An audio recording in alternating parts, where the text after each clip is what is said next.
These are the plaintiffs, Sandra and Carlos Burgos.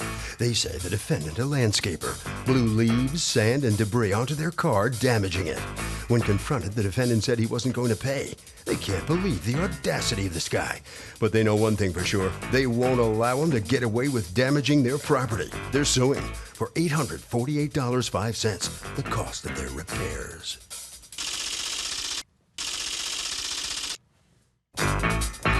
This is the defendant, Kurt Holist. He says the plaintiffs are scammers and are suing him for pre-existing damage. That's right, he's saying these plaintiffs are trying to get over on him, even though he's an honest, hard-working guy. They should be ashamed of themselves, and there's no way he's paying for something he did not do. He's accused of blowing around debris.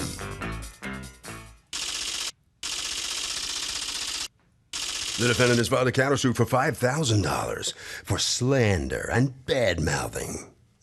That's quite a blower you have. Thank you.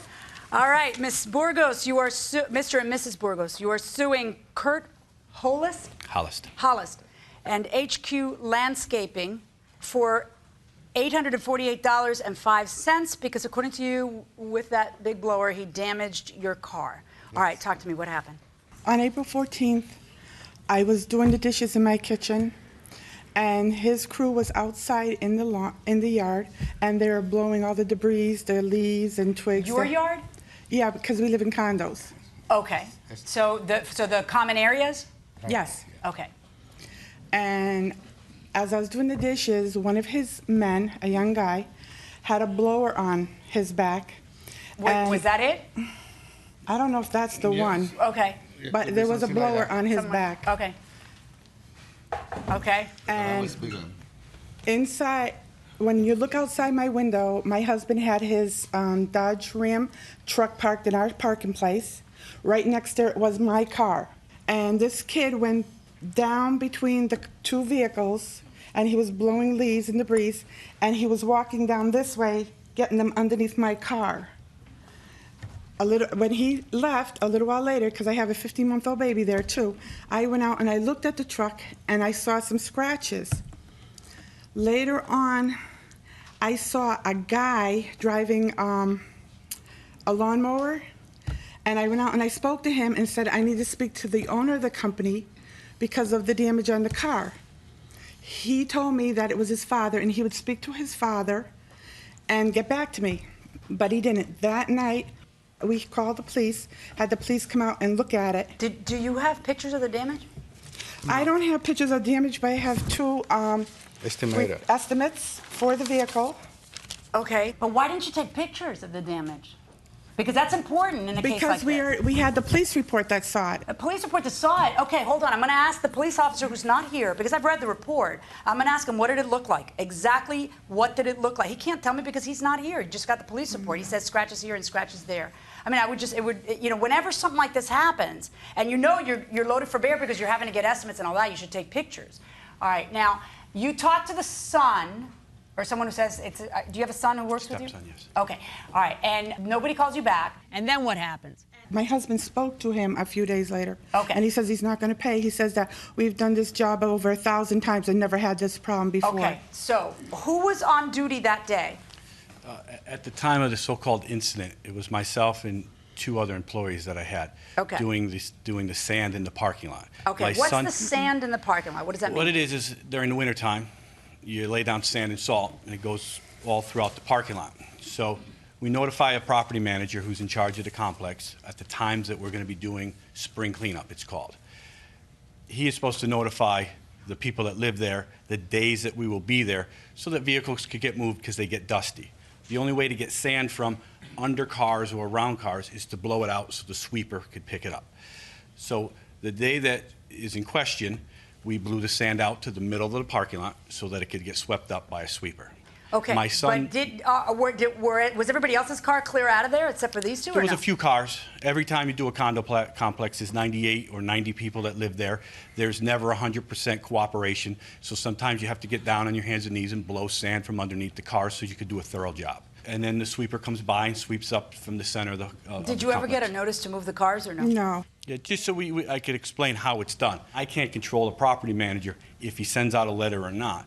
But obviously, when you see this machine and hear the machine, you know that cleanup is being And done. regardless of that, you still have a responsibility to do Correct. so in a responsible fashion that doesn't damage Correct. people's property. If you can't get to the sand because the property manager didn't do their job and tell people to move their cars, then you still get paid. It's their fault for not forcing compliance by the tenants, or by the owners. But you still have to do it in a way that doesn't scratch cars. Now, you were there, and who else was there that day? Two employees. Obviously, it's a long travel, so they didn't come as witnesses. But like I said in my complaint was that if someone had seen somebody scratch a vehicle, you'd walk out and say, "Excuse me, sir, your employee just did that."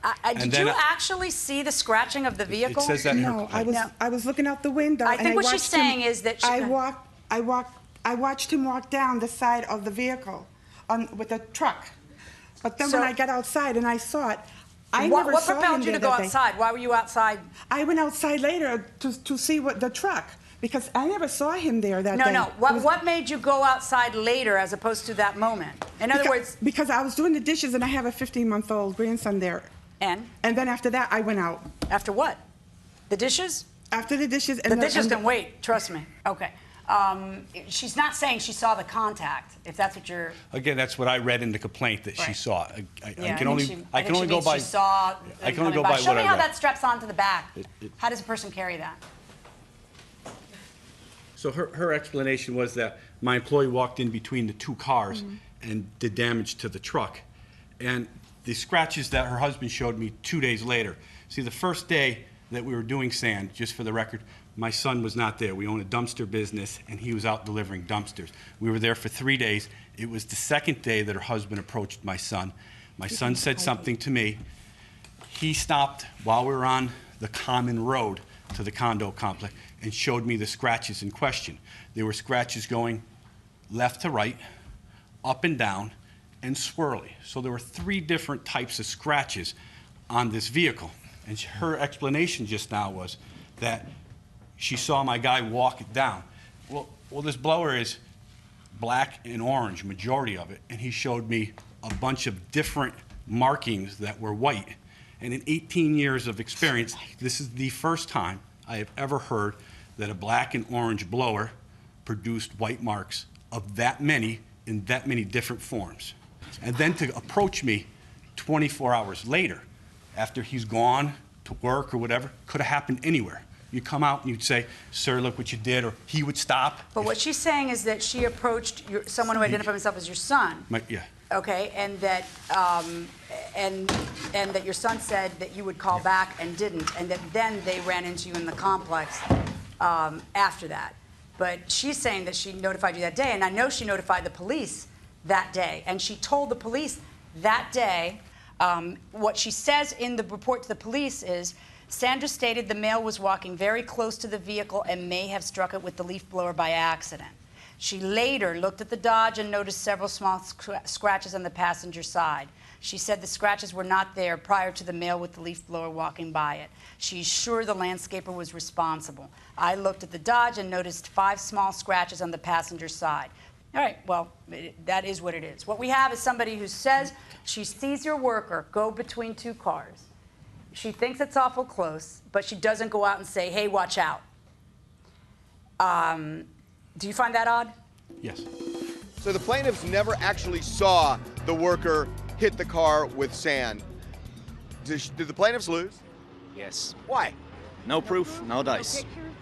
Okay, but here's the thing. I mean, you don't always have to see it happen. If he's around the car and there's damage, is it enough? No.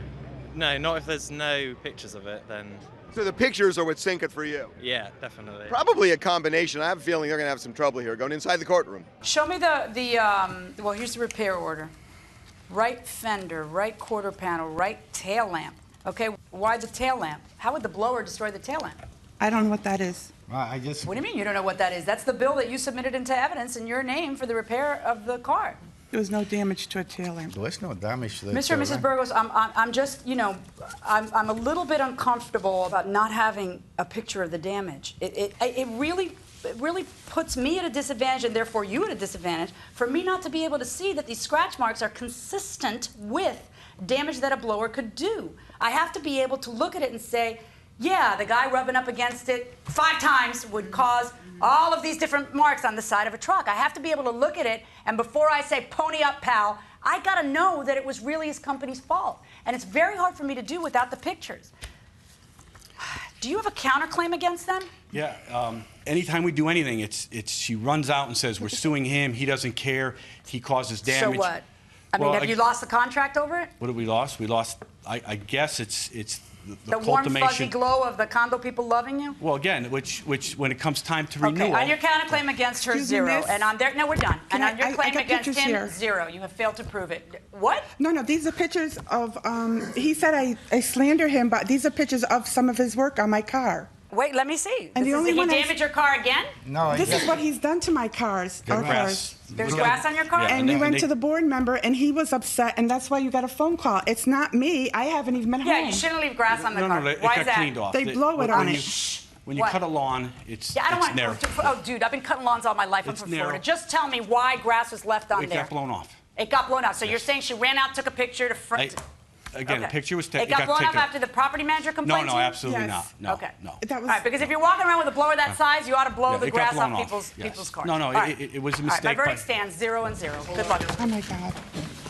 Oh, well, that's how it goes sometimes. So come on in right over here next to me and tell me what's your reaction to the outcome. You look upset. No, because this guy has, did he it, did, but, he did, the 2 doors, they were like in a rotating. He did it. All right, well, he's still doing the landscaping around there, right? Are you running around telling people that he's no good and he's damaging cars? So No, now no. We're gonna do something about it. No. What are you going to do? Well, we're gonna talk to the association, Yeah, and what? find out what we can do with people like that. I don't run around tell anybody anything. I Okay. did go to a board member's house, and I showed him the car. Okay, pictures we of saw the those. grass. We saw those. Right. Okay. All right, And well, this is what happened. good luck. Good luck. Quality is Right, what right. makes a person. Quality. All right. Here he is with his big blower. Come on in here. What's your feeling on the outcome here? Well, I'm just disappointed that she gets away with calling property managers, and it just long-term puts an effect on the business. All right. Now, she says she's not running around saying anything about you. She approached the guy we cut trees who's lived across the street from me for 42 years, the guy that did the roofs who I've known for 12 years, the guy that did the decks that I've known for 10. You're going to be a little more careful around Oh, there. Yes, we try very hard. Over to Harvey. Okay, well, I mean, there's a simple point here. If you see somebody coming perilously close to your property and they may damage it, because this actually happened to me about 2 weeks ago, you walk up to the person and you say, excuse me, could you not open your car door when you're that close to my car? I mean, it's really simple. Preventing the damage is a heck of a lot easier than undoing it once it happens. And that will do it for this case. Litigants for the next case on the way into the courtroom right now.